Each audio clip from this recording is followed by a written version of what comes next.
They laughed at me when I walked into their mansion wearing a thrift store coat.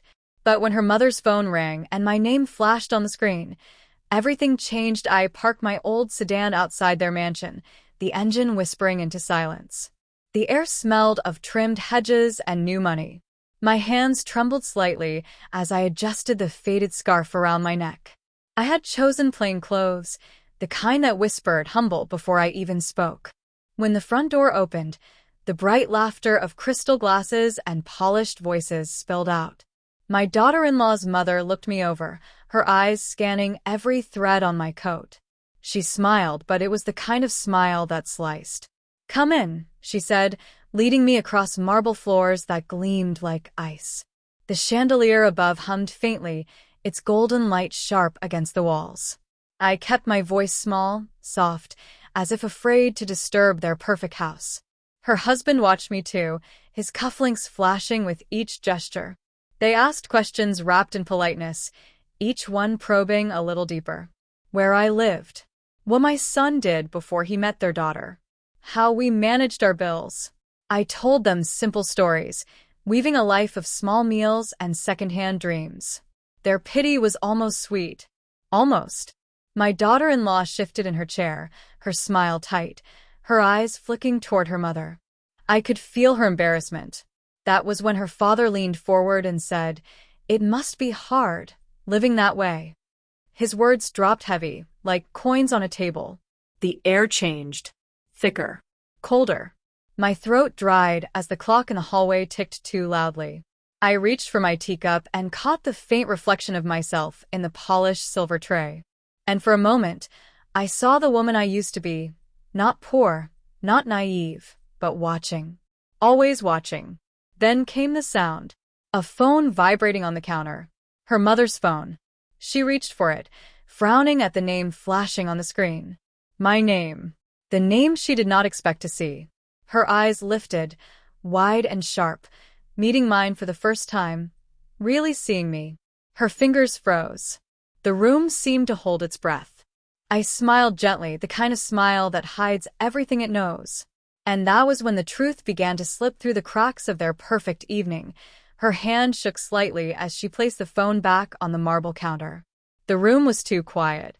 The ticking clock seemed louder now, almost mocking. My daughter-in-law looked confused, glancing between her mother and me. "Mom," she whispered. Her mother forced a laugh, brittle and thin. "It must be a wrong number," she said. But her eyes never left mine. I set my teacup down carefully, the porcelain clinking softly. "It is not a wrong number," I said. My voice was calm, steady, the kind of calm that made people nervous. "I sent that message." Her father's brows drew together. "What message?" he asked. I turned my gaze toward him. "It was a confirmation," I said. "For the property you were interested in. The one in Boston." The silence deepened. A small flicker of realization crossed his face. His mouth opened, but no words came out. I leaned back in my chair, letting the truth breathe between us. "You see," I said quietly, "I am not just a mother. I am the one who owns that property." The chandelier's reflection shimmered across their shocked faces. Her mother blinked fast, her voice barely a whisper. You own it?" I nodded. "And the two before it. The ones your company tried to negotiate for under a different name." My daughter-in-law's hand flew to her mouth. Tears gathered in her eyes, a mix of disbelief and shame. Her mother's cheeks flushed red, the color of pride melting into humiliation. I could almost taste the regret in the air. It was thick, heavy, suffocating. For a long moment, no one spoke. Even the light seemed to pause, frozen between crystal and shadow. Finally, I said softly, "I wanted to see how you would treat me before you knew who I was." Her father cleared his throat, his voice trembling. We did not mean to offend you." I smiled gently. "I know," I said. "That is what makes it so real." My daughter-in-law's tears slipped down her cheeks. She reached across the table, her hand brushing mine. "I am sorry," she whispered. "I never should have let them." I stopped her with a small nod. "You love him," I said. "That is enough." Outside, the wind picked up, rustling the garden leaves against the window. It sounded like a whisper, faint, forgiving. Her mother finally spoke again, her voice trembling. "Why would you pretend? Why, play poor?" I met her gaze. "Because," I said, "money does not reveal character. It exposes it." The words hung there, like smoke curling in the still air. Her husband looked down at his untouched plate. Her mother turned away, pretending to fix the napkin beside her wineglass. And my daughter-in-law wept quietly, her heart caught between two worlds. I stood up, smoothing my worn coat, the fabric soft from years of living, not pretending. Their eyes followed me as I walked to the door. The marble floor felt colder now, less perfect, more human. At the doorway, I turned back, my voice calm but full of weight. "Tell your daughter," I said, "that I am not angry. I just hope she never forgets this night, because real wealth starts with how you treat those you think have none." Then I stepped outside. The night air wrapped around me, cool and honest. I breathed deeply, feeling something loosen inside my chest, a quiet victory, not for pride, but for truth. And behind me, through the glass doors, I saw them still sitting there, frozen in their golden light, learning the value of something they could never buy. The next morning, I woke to the soft hum of rain against my window.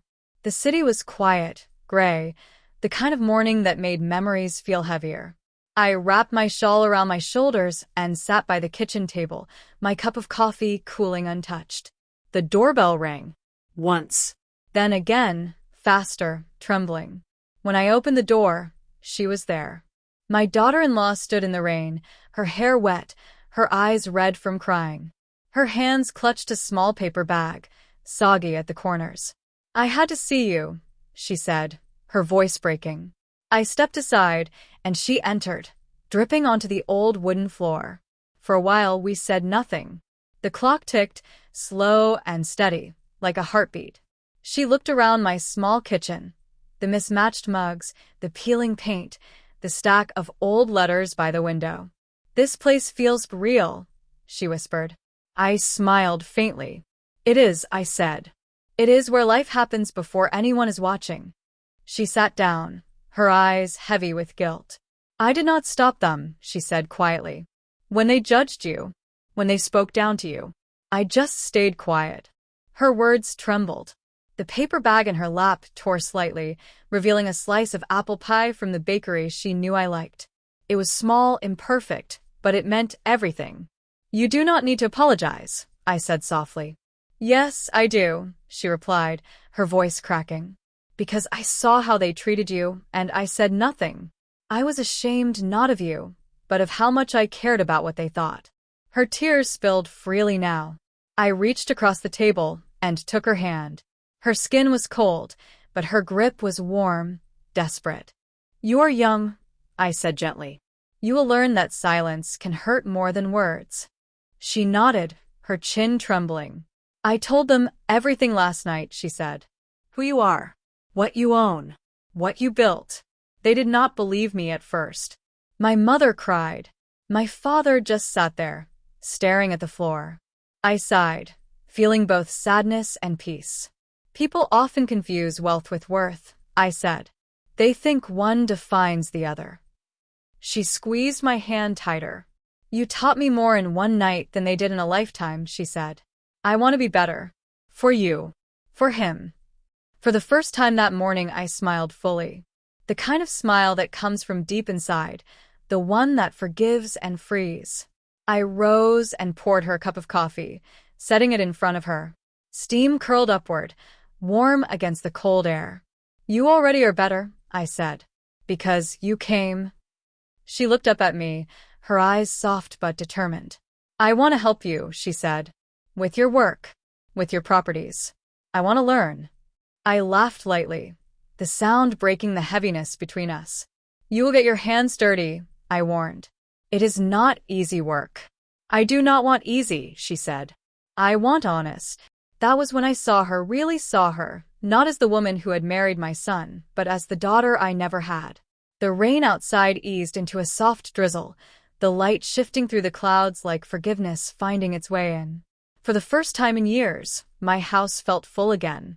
Not because of wealth, not because of status, but because two women from two worlds had finally met in truth. And as we sat together, the smell of apple pie filling the air, I knew something beautiful had begun, not just between us, but for every quiet woman who had ever been underestimated in a perfect house that did not know her worth. A few weeks later, I received an invitation, handwritten, neat, trembling just slightly. Dinner at their home again. The same address. The same house that once smelled of judgment and quiet cruelty. When I arrived, the door opened before I could knock. Her mother stood there, her posture smaller now, her voice soft. "Mrs. Allen," she said, using my full name this time. "Thank you for coming." The house felt different. Warmer. The air no longer carried the cold scent of polished pride. Candles flickered on the table instead of crystal centerpieces. No servants hovered. No sharp glances darted. Just family. My daughter-in-law came forward, her eyes bright and calm. She hugged me without hesitation, without fear. Her father extended his hand. It trembled slightly, but it was steady enough to mean something. "Thank you for teaching us," he said quietly, in the hardest way possible. I nodded, my heart heavy but grateful. Dinner was simple: roast chicken, mashed potatoes, a salad from their garden. But every bite tasted like understanding. Halfway through, her mother spoke. Her voice cracked on the first word. "I was wrong," she said. I thought I was protecting my daughter by judging what I did not understand. But I see now that real strength is not in what we own, it is in how we treat those who walk through our doors. Tears blurred my sight, though I smiled through them. The room was quiet, not with tension this time, but with peace. My daughter-in-law reached across the table and took both our hands. "We are a family," she said softly. "Different but whole." Outside, the night sky opened wide and endless, the stars gentle and near. I looked around that once perfect room and saw something better: truth, forgiveness, love. When I left that evening, her mother walked me to the door. No more marble perfection. Just two women standing under the porch light, humbled and human. "Please come again," she said. "Next time, no pretense. Just us." I smiled, nodding. I would like that. As I drove away, the mansion behind me glowed softly, no longer intimidating, just another home trying to learn how to love right. The rain began again, light and steady, washing away the night's old pride. And for the first time in a long time, I felt the quiet satisfaction of knowing I had not just met my daughter-in-law's family. I had changed them, not through wealth, not through power, but through the simplest thing of all: truth spoken with grace.